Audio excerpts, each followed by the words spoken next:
les voy a decir unas palabras en nombre del presidente del Colegio Michoacán, José Antonio Serrano, quien desafortunadamente no nos puede acompañar porque tiene que atender otro compromiso fuera de la ciudad, un compromiso institucional, y me pidió que les extendiera primero pues una más cordial bienvenida y decir algunas palabras en relación a lo que nos convoca el día de hoy y mañana. Es importante recalcar, antes que nada, la relación académica longeva que guarda el colegio con el CEMCA, la cual se funda en el intercambio, la cooperación y el respeto mutuo. En este sentido, con la actual administración se ha buscado fortalecer dicho vínculo. Prueba de ello, el reciente coloquio sobre estudios migratorios en México y Centroamérica, hoy organizado conjuntamente por el Colegio Michoacán, el CEMCA y la Universidad Centroamericana José Simón Cañas, que tuvo lugar el pasado mes de mayo en San Salvador. Asimismo, vale mencionar el interés marcado de la actual administración por buscar mecanismos y establecer nuevos compromisos que permitan un mayor fortalecimiento del colegio a nivel nacional e internacional. Así pues, las actividades de colaboración en materia de investigación y difusión y docencia entre el colegio e instituciones centroamericanas y sudamericanas constituyen un reto y el rumbo que se pretende explorar en los próximos años a partir de las sedes del colegio que son Zamora y La Piedad. Y hay un punto de contacto evidente con la orientación científica general del CEMCA. Dado lo anterior, el colegio ha reiterado últimamente su interés por tener protagonismo en proyectos de docencia e investigación de alta calidad, buscando así una mejor vinculación con otras instituciones. Estas jornadas, organizadas en su recinto, son una clara muestra de ello.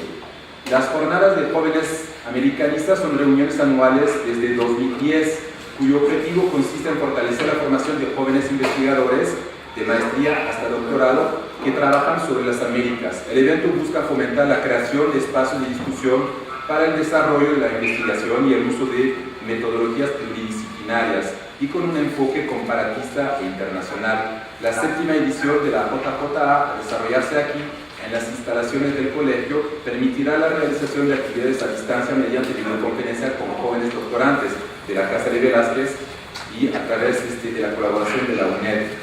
El doble tema de los particularismos y de la patrimonialización cobra especial relevancia para México y Michoacán en particular, si recordamos las palabras del incomparable maestro Moisés Sáenz, quien describía a México como un país de patrias chicas.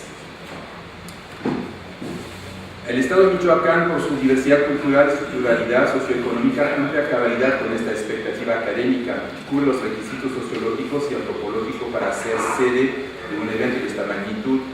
Sus regiones geográficas son a la vez terruño de tradiciones y saberes locales y experiencias inéditas en materia de experimentos políticos.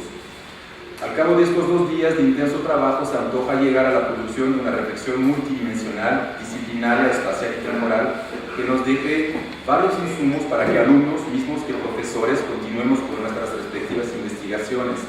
El formato del coloquio combina conferencias magistrales, talleres de exposición y culminará con una relatoría de los talleres. Además, habrá 2 conexiones con los compañeros de Madrid, de la Casa de Velázquez, a través de la UNED. Entonces, pues, me queda agradecer su participación, su presencia, su colaboración y darles la bienvenida, desde luego, desearles un trabajo intenso y fructífero para ambas partes. Estoy muy contenta de estar aquí en el Colmich, más que todo en esta época difícil para los investigadores y los estudiantes del Colmich. No lo mencionó Philip, pero aquí en México hay una situación, digamos, política que es complicada, entonces sí es importante, creo, decirlo. Quiero agradecer primero al doctor José Antonio Serrano, que es el presidente del Colmich, por recibirnos aquí y por darnos todas las comodidades que se pueden imaginar. Al doctor Schaffhauser por su gran apoyo en la organización de este evento y también del evento que mencionó antes en El Salvador. al doctor Michel Bertrand y Nicolás Morales, que también apoyaron mucho para permitir que este evento esté también en la Casa de Velázquez al mismo tiempo en el Colmich. Agradecer a los que trabajaron mucho para este evento, que son Guillaume, Clementine y Eva, y a todos los estudiantes en Madrid, perdón, que también organizaron desde la Casa de Velázquez, y a todos los estudiantes del doctorado que participan aquí o en Madrid también. Quiero decir que estas jornadas creo son muy importantes para todos nosotros, porque son momentos en que compartimos conocimientos con jóvenes que son el futuro de la investigación aquí como allá. Y me parece muy importante tenerlos todos juntos aquí, y el apoyo de los profesores, doctores ya conocidos. Entonces, un gran agradecimiento a todos los profesores y doctores que están aquí, allá en Madrid y aquí, empezando por el doctor de Surmain, que nos va a dar una conferencia dentro de algunos minutos. El doctor Mario de Surmain es doctor en antropología de la Universidad de Tours, es investigador permanente de tiempo completo del IRD, el Instituto de Investigaciones sobre el Desarrollo en París, y pues ha trabajado temas sobre cuestiones de identidades étnicas y estereotipos socioculturales, y temas sobre alimentación, temas de seguridad alimentaria, y varios temas en torno a la cuestión de la patrimonialización de la alimentación en muchos países. No voy a hacer toda la lista de los diferentes proyectos, pero ha trabajado en Guatemala, en Ecuador, en Perú, en Bolivia, en Malí, en Congo, seguramente olvidó algo, más recientemente sobre cuestiones de percepción del cuerpo en México, y hoy en día está de investigador residente con el CIESAS DF, trabajando temas de patrimonialización de la alimentación en América Latina. Obviamente por eso está aquí hoy. También cabe mencionar que es cofundador y coeditor de la revista Anthropochildren, que es la única revista en antropología, sobre temas de antropología de la infancia, y también es coeditor de la revista Anthropology of Food. Así que si tienen proyectos de publicación, creo que vale la pena hablar con Charegua. Y bueno, pues sin más que decir, paso la palabra al doctor Surmain. Muchas gracias, Nicolás, el placer es mío. Aprovecho para agradecer también al director del Colmich y también a todos los colegas del Central que me hicieron el favor de invitarme. Quisiera también agradecer a los jóvenes que están aquí para escuchar, para participar en los debates, bueno, y en fin, para su buena recepción aquí en Zamora. Desde los años 80, una verdadera efervescencia patrimonial parece haber afectado el mundo, en todo caso a la UNESCO, la Organización de las Naciones Unidas, que defiende la educación, la ciencia y la cultura. Como lo vamos a ver, el patrimonio alimentario, en particular, ocupa mucho espacio, tanto en la sociedad civil como en las esferas de decisión política. Para entender las razones de estos acontecimientos, es importante recordar algunos asuntos. En 1982, la Declaración de México sobre políticas culturales constituyó un momento histórico. En ella se reconoce la importancia, yo cito, de las creaciones anónimas recogidas del alma popular y el conjunto de los valores que dan un sentido a la vida. La declaración amplía la definición del patrimonio, hasta entonces reservado para referirse al arte grandioso y a las construcciones espectaculares. Se sumaron, a partir de ello, temas o asuntos considerados sensibles, entre comillas, como la música, los bailes, los juegos o las mitologías, y también a las creaciones de los actores populares, como las poblaciones indígenas. En 1989 salió la recomendación para salvaguardar la cultura tradicional y popular. La iniciativa pretende ser una respuesta a los riesgos de uniformización de las prácticas y de los valores culturales provocados por la globalización, la instrumentalización y la galopante urbanización del mundo. La idea era compartir los beneficios de la patrimonialización con las culturas no occidentales, hasta entonces marginadas. Le siguieron varias declaraciones universales sobre la diversidad cultural aparecidas en 2001 y en 2002, pero la que consideramos la más importante fue la Convención del 2003 sobre el denominado Patrimonio Cultural Inmaterial de la Humanidad, el PCI, ya que integra las prácticas sociales y los conocimientos ordinarios y abrió las posibilidades para la inclusión de la alimentación. Para terminar este breve sinopsis, es importante subrayar que el contexto está enmarcado dentro de los arduos debates entre los Estados Unidos y el resto del mundo, en particular Francia, sobre el asunto de la diversidad cultural y del estatus no comercial o intangible de los bienes culturales. Frente a la generalización del libre comercio, resulta urgente encontrar alternativas.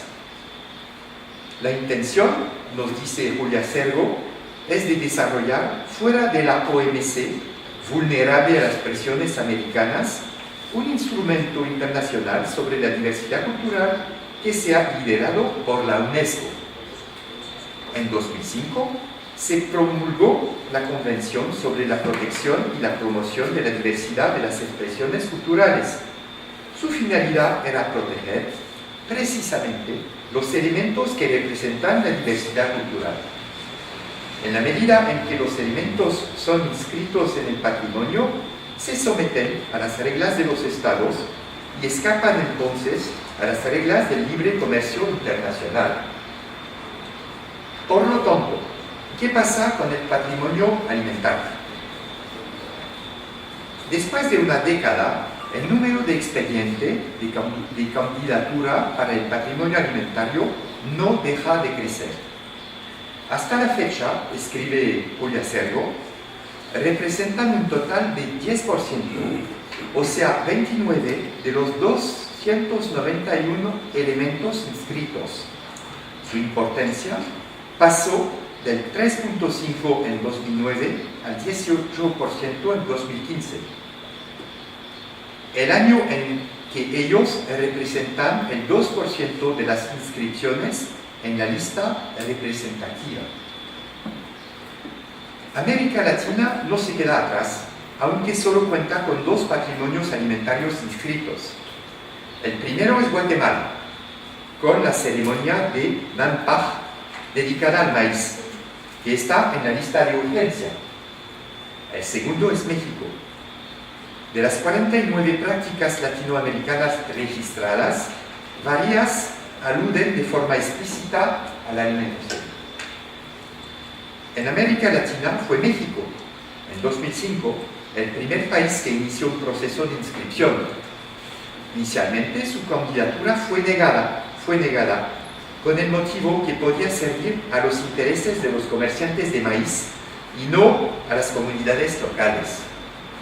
Este punto es muy importante.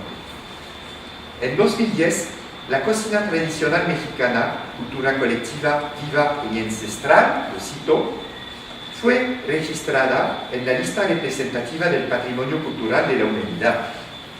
En este caso, fue la región de Michoacán, donde estamos hoy, la seleccionada para representar la cocina mexicana en su conjunto. Con la comida gastronómica de los franceses, Francia también fue seleccionada en 2010, pero por razones muy diferentes. Más tarde, en 2013, el expediente ha sido registrado el expediente apoyado por varios países de la cuenca mediterránea sobre la dieta mediterránea, también por razones diferentes de las anteriores. Hay que reconocer la gran heterogeneidad del lugar que ocupa la alimentación en los expedientes. En el caso francés, la alimentación no es central, sino transversal. Sirve para reforzar un rito colectivo, la comida gastronómica, y asimismo sellar la pertenencia a una colectividad, la francesa. Pretende destacar el papel fundamental de los códigos de conducta, el tono de las conversaciones o los valores de socialización que sugiere. La alimentación como producción concreta importa poco. Es el ritual de la comida lo que permite consolidar la identidad de un grupo, lo que se considera crucial. En el caso de México, se convoca la alimentación más directamente a través de la milpa, los modos de cultivo, las técnicas de preparación, de cocción, de conservación. Por lo que toca a la dieta mediterránea, se privilegia la buena convivencia y las producciones artesanales, pero también la dimensión de la salud. Otros expedientes, como el arte del pan de Especia en Croacia del Norte, de 2010, o el washoku, las tradiciones culinarias de los japoneses, en particular para celebrar el Año Nuevo, en 2013, evocan la alimentación, pero de manera muy distinta. Van del rito al festival de productos locales, pasando por el saber hacer, las cocinas tradicionales, los mercados, las formas de consumo, la conservación de la naturaleza y la preservación de la salud.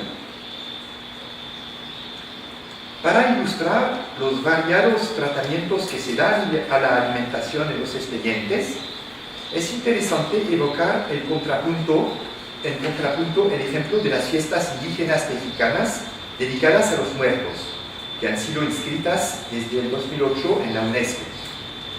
Citemos brevemente el expediente. Para facilitar la vuelta de los espíritus sobre la tierra, las familias extienden pétalos de flores, velas y ofrendas a lo largo del camino que conduce de la casa al cementerio. Los platos preferidos del difunto están preparados y dispuestos alrededor del altar familiar y de la tumba, en medio de flores y diversos objetos de artesano típicos, como las muñecas de papel. Termino la cita. Aunque lleva mucho espacio en el altar y constituye un tema transversal, la alimentación no es el eje del expediente. Para los antropólogos este asunto es muy discutible, en la medida de que en los altares edificados favorecen un tipo de consumo simbólico y real de alimentos entre los vivos y los muertos, y que le da su significado a la fiesta. Resultaría fácil multiplicar ejemplos de este tipo, tanto en México como en otras partes del mundo. Pero, ¿quiénes son los que se encargan de los expedientes presentados a UNESCO? En América Latina, el tratamiento patrimonial de la alimentación ocupa mucho espacio en el debate público, en las políticas públicas y en las comunidades locales. El tratamiento incorpora una serie de dispositivos técnicos, como la protección jurídica, la conservación preventiva, la salvaguarda, la transferencia, la transmisión, hasta la mediación cultural. El tratamiento puede ser operado a varios niveles por actores políticos, económicos o científicos, que no siempre actúan de forma coherente y que no comparten los mismos puntos de vista e intereses. En el mismo país, por ejemplo Perú, la patrimonialización se articula a programas políticos y culturales que siguen la voluntad del Estado central para valorar territorios y productos locales. Estos programas están generalmente vinculados al turismo, al desarrollo y al sector agroindustrial. Por otra parte, la patrimonialización puede surgir de iniciativas locales, indígenas y campesinas. Estas iniciativas reflejan más o menos las políticas públicas y privadas de desarrollo recogidas por múltiples ONG. En este caso, el tratamiento patrimonial responde a motivaciones que no son estrictamente económicas. Ellas se refieren a otras aspiraciones más amplias, como la integración territorial, política y cultural, y más generalmente al reconocimiento ciudadano y de la identidad. Detengámonos un instante sobre la multiplicación de los actores implicados en la patrimonialización. Según los casos, los responsables de los expedientes de candidatura son comités ad hoc, compuestos de políticos y de científicos directamente nombrados por instancias políticas, como en Bolivia. Otras veces se trata de operadores privados, empresarios, diplomáticos o representantes locales que han recibido el visto bueno de las autoridades políticas, como en el caso del Conservatorio de la Gastronomía Mexicana. El caso de los investigadores, en particular de los historiadores y antropólogos, aporta mucha enseñanza. Ilustra las tensiones entre los intereses políticos y económicos por una parte y las consideraciones científicas y a veces populistas por otra. El caso de Perú, otra vez, ejemplifica claramente estas tensiones. De hecho, el primer expediente más sólido a nivel científico ha sido bloqueado en 2009 por la delegación peruana en la UNESCO con el argumento de que era demasiado antropológico y excesivamente culturalista. Por temor a fracasar, el expediente ha sido retirado. Raúl Mata explica que en ese caso los intereses diplomáticos y la razón del Estado priman sobre la calidad intrínseca del expediente. En el caso de Francia, Julia Sergo explica que una red de investigadores ha sido impulsada por el Ministerio de Educación para proponer y defender la idea de una candidatura sobre la gastronomía francesa, entre comillas. Es solo en una segunda fase que el poder político y los representantes del sector de la gastronomía se han apropiado del expediente. Se deduce de estos dos ejemplos que el lugar y el papel del investigador en la patrimonialización es muy variable. Los que llamé los fabricadores de patrimonio en un libro reciente actúan en un marco institucional con fondos públicos o privados. Según el contexto, son asociados a la construcción de proyectos patrimoniales con o sin poblaciones locales. A veces son solicitados para justificar y validar científicamente las iniciativas políticas o locales.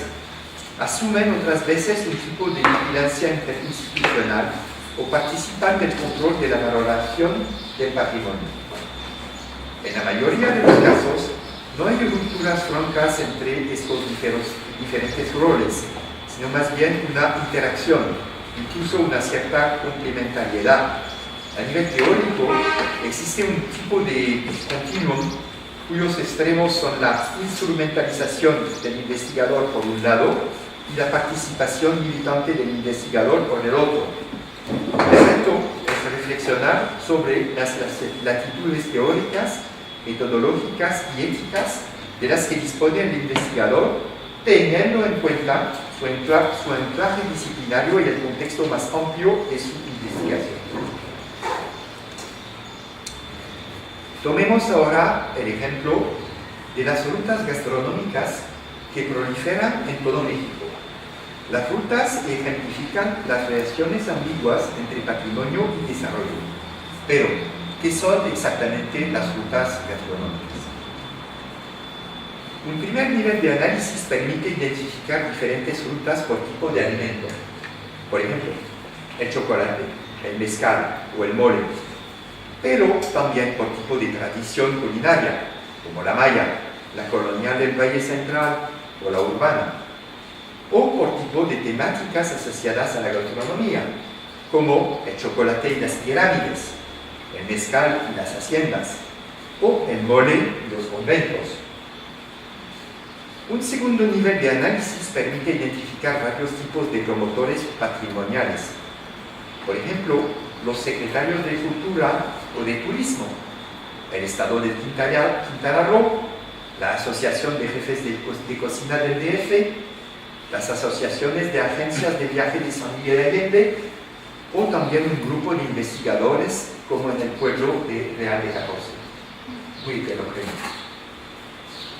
Una primera constatación es que una ruta que se presente como bien identificada no lo es en absoluto. De hecho, el estatus de cada ruta es muy distinto. Algunas son oficiales, otras no.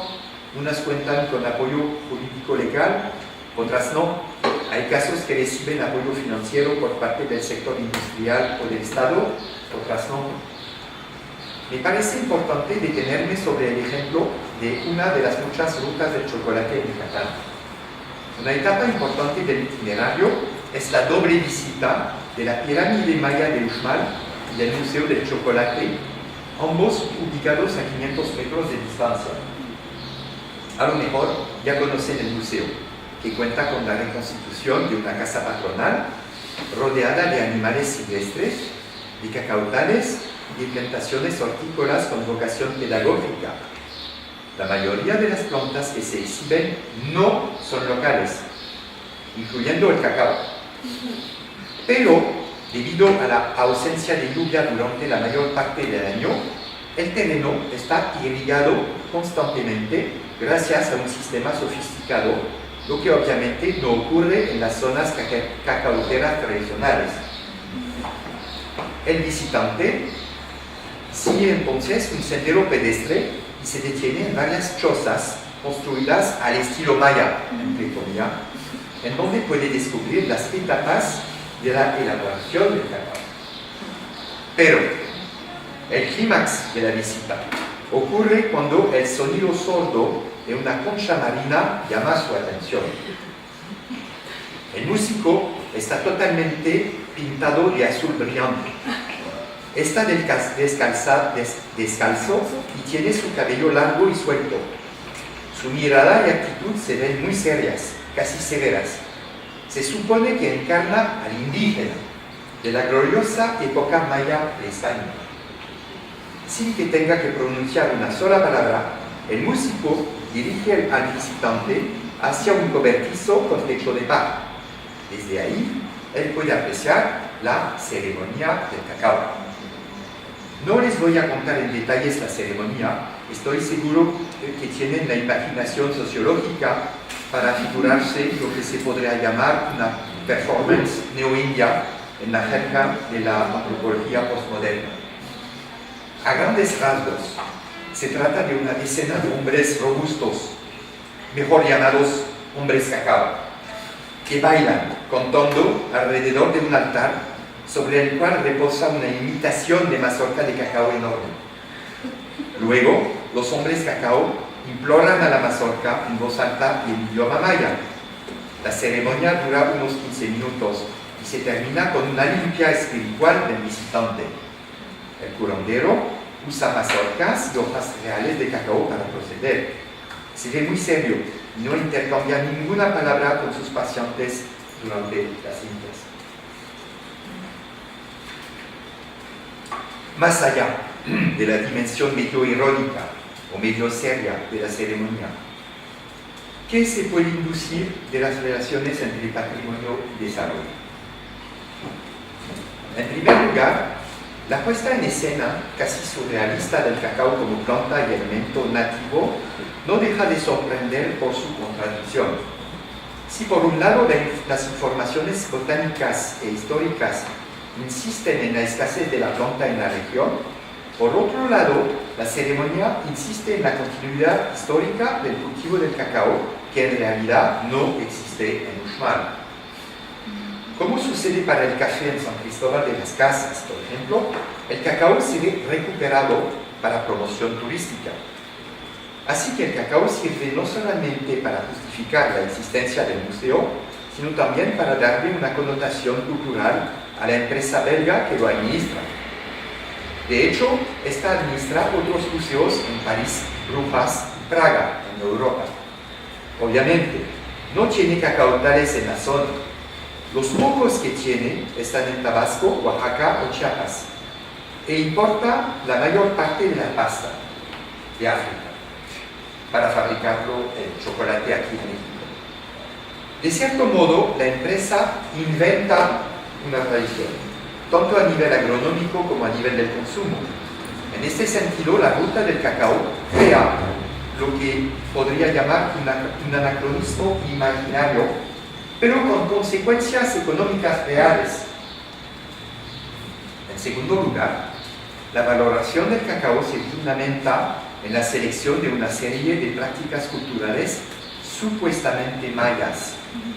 La ceremonia exhibe reproducciones de esculturas, estelas u otros artefactos prehispánicos que se pueden apreciar en el sitio cercano de Uxmal.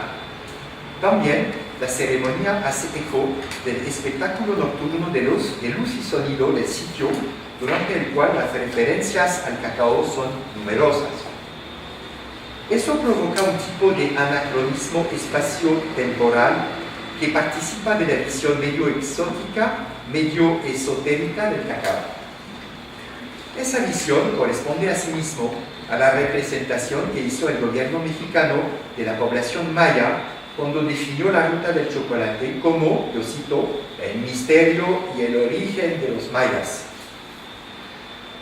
Tal vez el anacronismo permite ocultar ciertas partes de la historia o ciertos actores molestos, en este caso los indígenas y campesinos contemporáneos.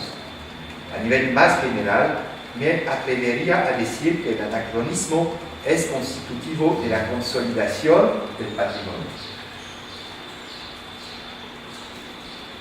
En tercer lugar, la ceremonia del cacao del museo resulta de la apropiación de un ritual campesino que se realiza en una comunidad que colinda con el museo. Se trata de un ritual de petición de lluvia para maizales que dura varios días en el mes de mayo. Los campesinos me explican que los empleados del museo y los actores de la ceremonia son originarios de la comunidad. Dicen también que la empresa les ha pedido transformar su rito en espectáculo a cambio de dinero. Asimismo, los campesinos explican que hace pocos años la empresa se apropió de las tierras de la comunidad gracias a las amistades, entre comillas, del dueño con el ex gobernador de Campeche.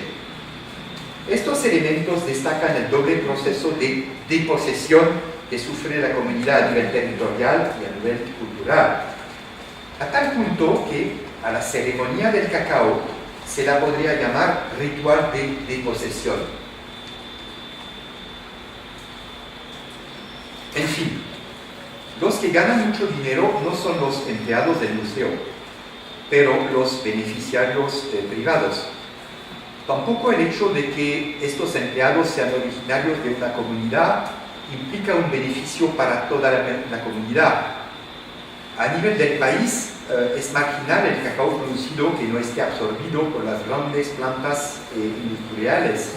Eso se debe no solamente a la política de compra-venta del cacao, se debe también al proceso de monopolización de las tierras privadas y ejidales por parte de las grandes empresas desde varias décadas, con el fuerte apoyo de los gobiernos.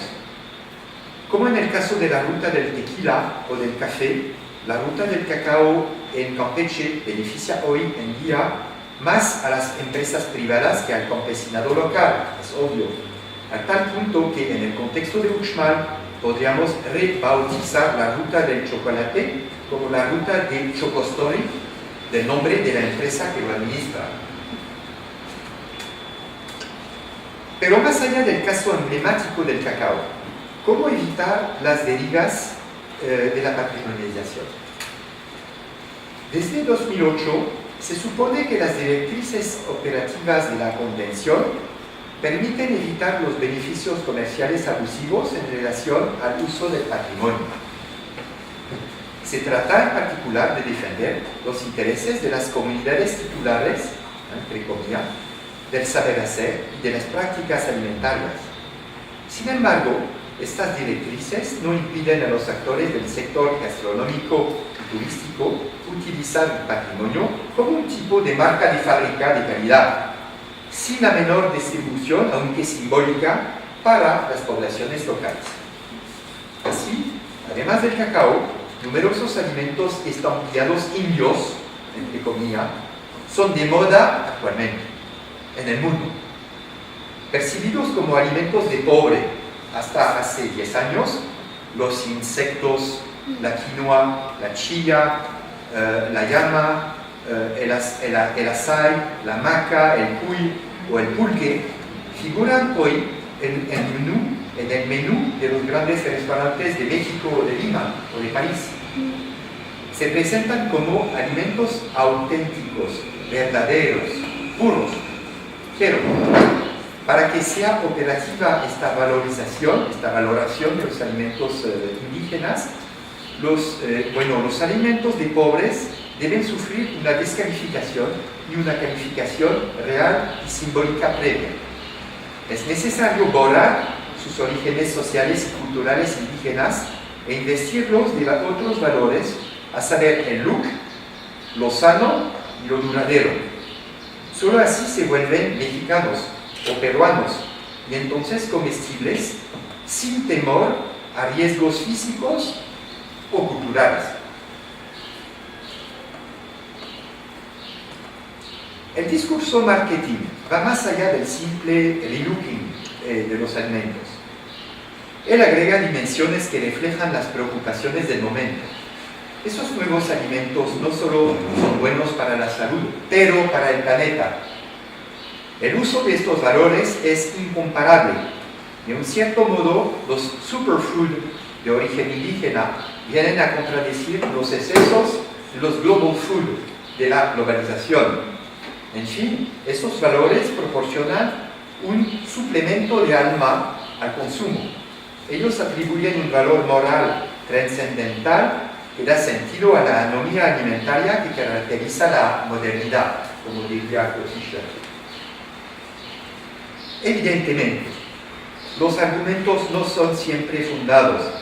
La dieta mediterránea es ejemplar de este punto de vista. Considerada como preventiva, esta no existe como tal en ninguna parte de la cuenca mediterránea. Ciertamente no en el Magreb, donde la obesidad, la hipertensión y las diabetes están explosivamente presentes.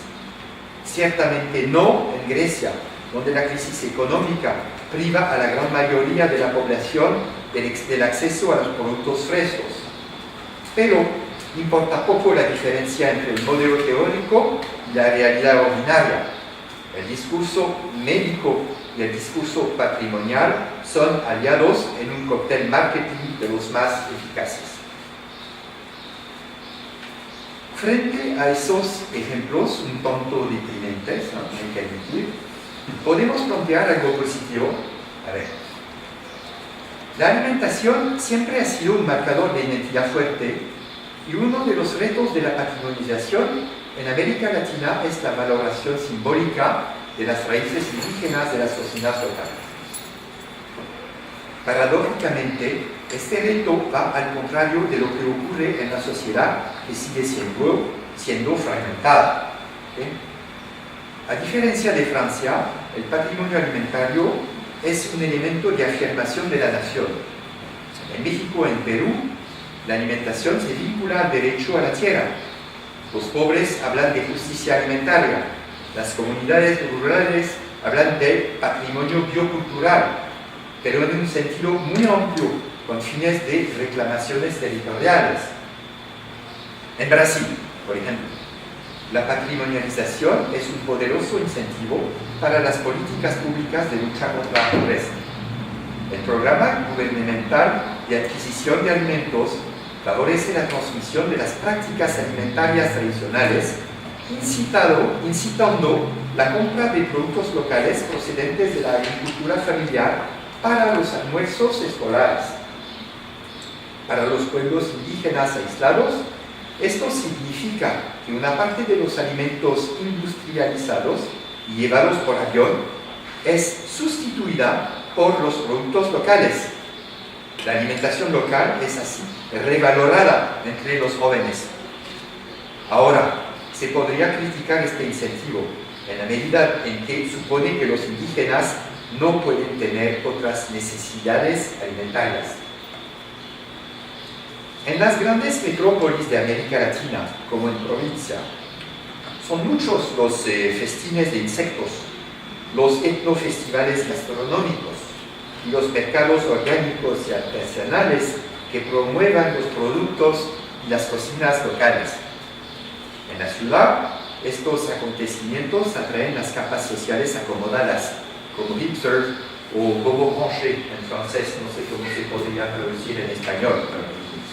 O sea, gente muy de moda, de onda, como la gente fresa, no sé. Ahora, en las pequeñas ciudades y en el campo, el interés financiero relacionado con la explotación turística no es el único objetivo. El patrimonio alimentario puede llegar a ser un potente vector de integración social, cultural y política.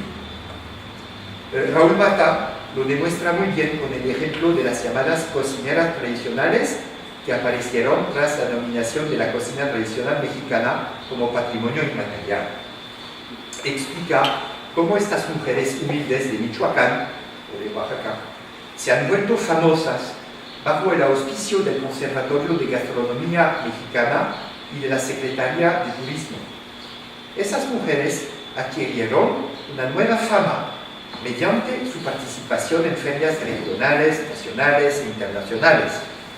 En este caso, el patrimonio se ve claramente apropiado por los actores a fin de mejoramiento de su estatus social. En algunos casos, el patrimonio otorga la voz a actores que habitualmente quedan sin voz. Localmente, este se convierte en una herramienta de lucha contra las desigualdades y para la democracia. Obviamente, no podemos generalizar esta conclusión. La relación de fuerza es casi siempre desigual entre los actores, a pesar de proporciones sociales favorables a escala local. Se debería de documentar más estos fenómenos, y por eso están aquí los jóvenes, documentar más estos fenómenos para tener un mejor entendimiento de los procesos de apropiación y de iniciativas patrimoniales. Voy a concluir, no se preocupen.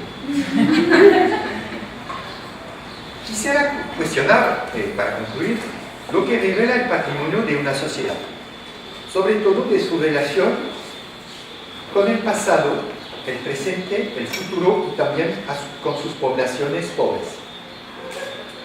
Así como lo subrayaron varios autores, el surgimiento del patrimonio significa una ruptura en la historia de las sociedades.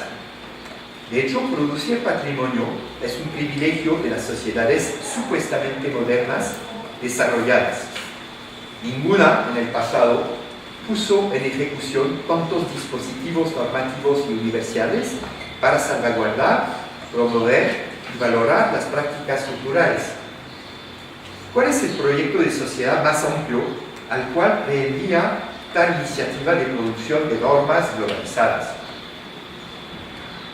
En cierto modo, la patrimonialización podría hacer eco a lo que dice Claude Lévi-Strauss de las sociedades frías en oposición a las sociedades calientes. Para que conste, las segundas, las calientes, son las sociedades industriales y occidentales que conocen una transformación cultural permanente. Las primeras, las frías, en cuanto a ellas, son sociedades que producen poco desorden, lo que los físicos llaman entropía, y que se mantienen en su estado inicial, lo que explica que no aparecen como sociedades que nos aparecen como sociedades sin historia y sin progreso, por el mismo. Se trata entonces de sociedades para las cuales el pasado nunca termina, porque perdura la tradición que domina el presente y prevé un futuro sin sorpresa. Ahora, las sociedades que conocen la efervescencia patrimonial, como México o Francia, ¿se relacionarán con sociedades frías? ¿Será que observamos una inversión de la división efectuada por Lévi-Strauss entre sociedades modernas, que serían frías, y sociedades tradicionales, que serían calientes? Es verdad que una cierta concepción del patrimonio tiende a inmovilizar prácticas y objetos culturales que, por definición, cambian con el tiempo en su forma, en su función, como en su significación. La Convención de la UNESCO se distancia claramente de tal concepción congelada. Indica que las prácticas inscritas en la lista deben ser vivas y pues integrar las transformaciones. Sin embargo, esta recomendación UNESCO queda más o menos utópica, porque los actores locales no lo interpretan así. Como lo muestran las rutas del cacao o de la dieta mediterránea, los actores tienden a inmovilizar prácticas alimentarias en gran parte ya desaparecidas. Sería pues para el turista, el cliente o para el otro exótico, como figura genérica, que todavía existiría el objeto patrimonial eufemizado para la ocasión. El caso del patrimonio alimentario es ejemplo de la disonancia entre normas globales y locales. Para ilustrar esta disonancia, volvamos un instante sobre el recurso al anacronismo más o menos consciente e instrumental del que se vio que era un motor poderoso de legitimación patrimonial.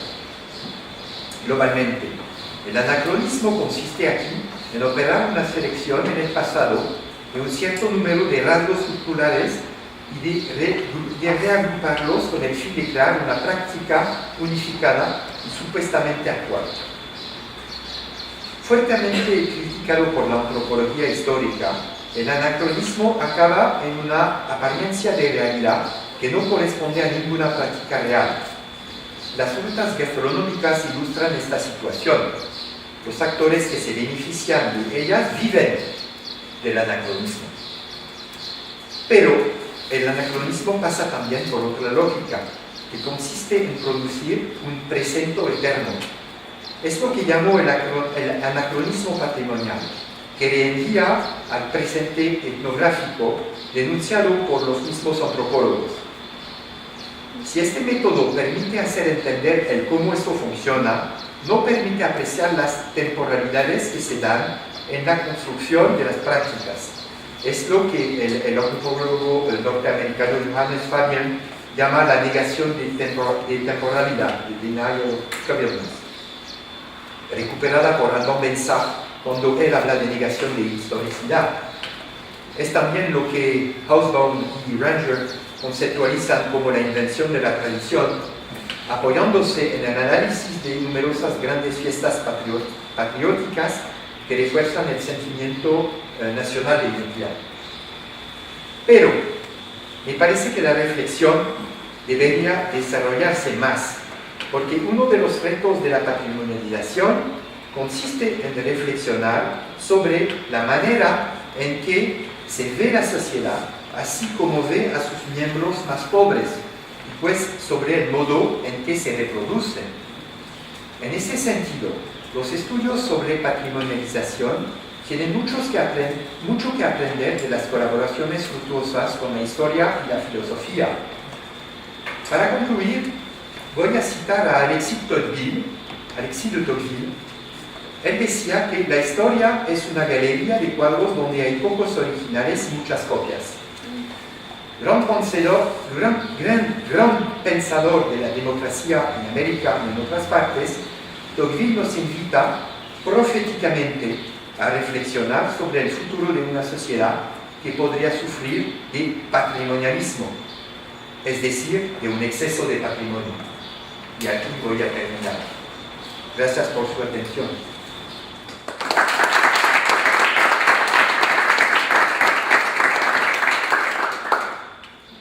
¿Qué ocurre en el caso italiano y francés, donde la mayor parte de la alta cocina la hacen los paquistaníes?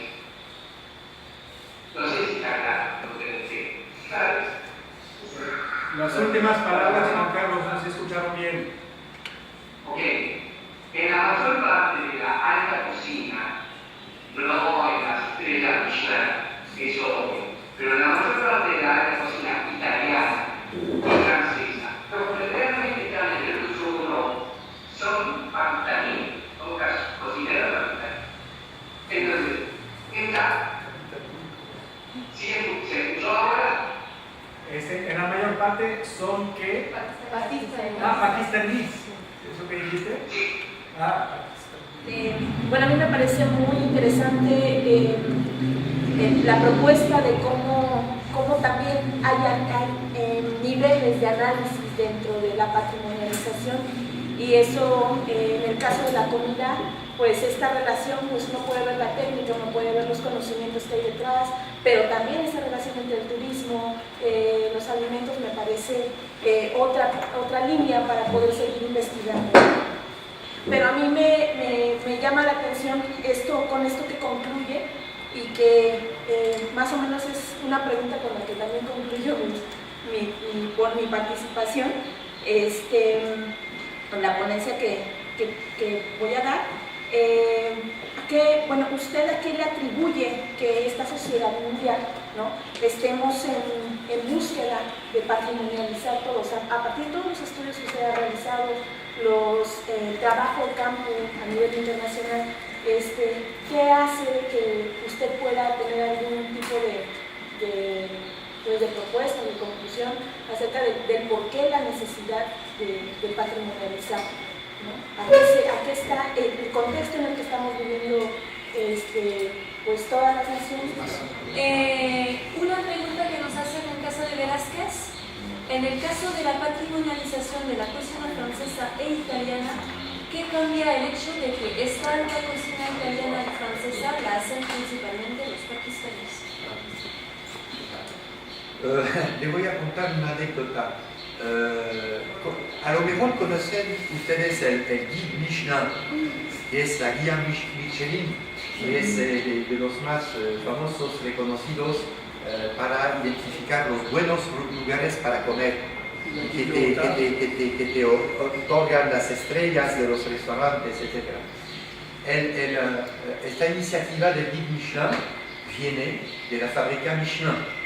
La fábrica Michelin es una fábrica de llantas, ¿okay?, que en los años, poco antes de la guerra, tuvo la iniciativa de crear esta guía para identificar los garajes donde se podían arreglar los carros cuando uno estaba de viaje en Francia.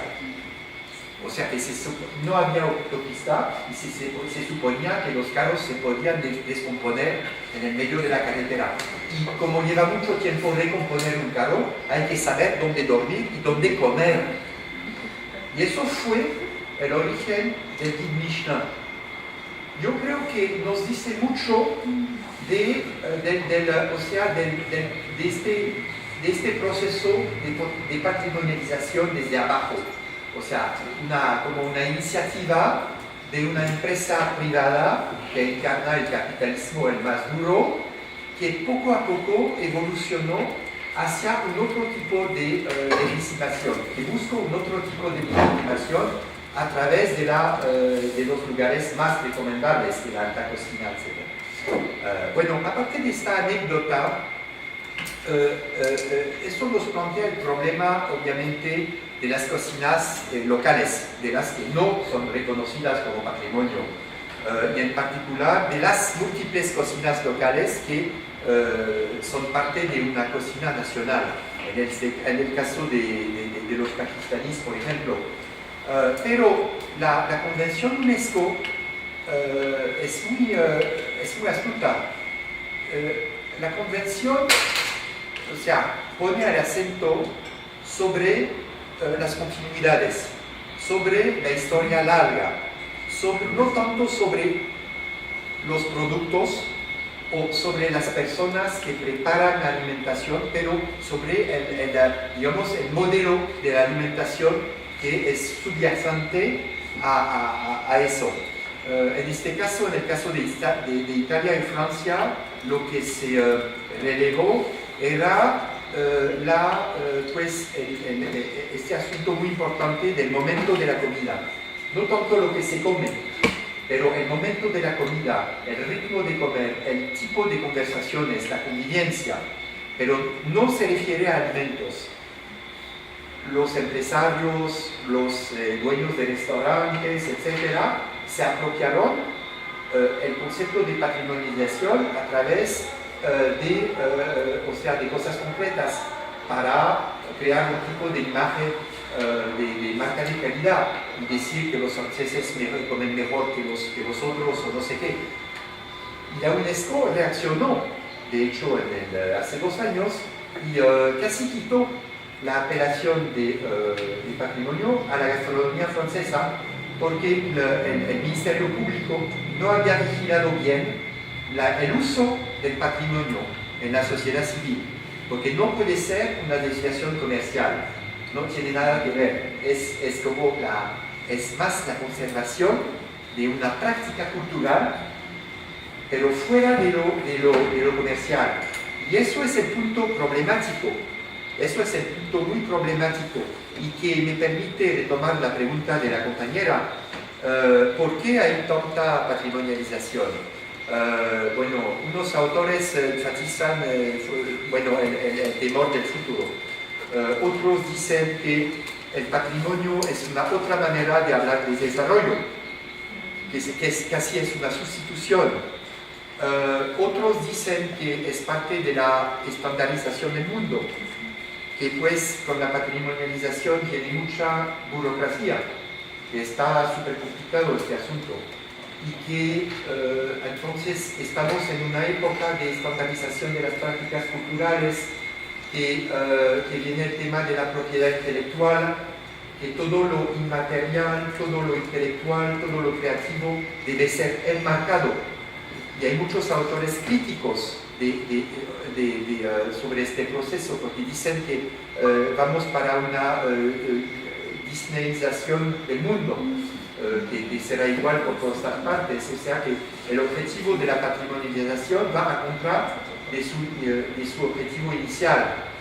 Hay otros que dicen que no, que puede ser una fantástica oportunidad para los pueblos de proponer cosas originales y para tener un poco de visibilidad en la sociedad. Yo creo que, bueno, obviamente hay muchos efectos perversos, efectos negativos, para eso estamos para investigar, ¿no? Pero los temas, digamos, más destacados es, pienso yo, lo del desarrollo, lo de la propiedad intelectual, lo que se llama los commons, y muchos temas muy problemáticos relacionados con lo político, con el papel de la sociedad civil, que yo creo que dan por investigar gracias a ustedes, a su participación como jóvenes americanistas, en una perspectiva comparativa siempre.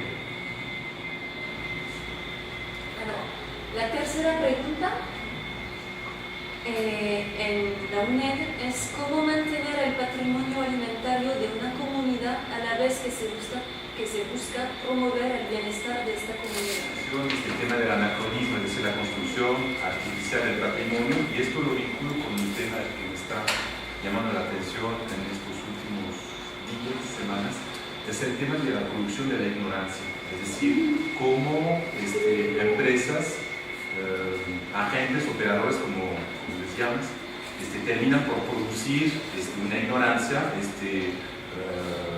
en aras de promover productos locales, en aras de alentar el desarrollo, es decir, donde finalmente lo que son las culturas terminan por vaciarse su contenido y tener otro para otros fines.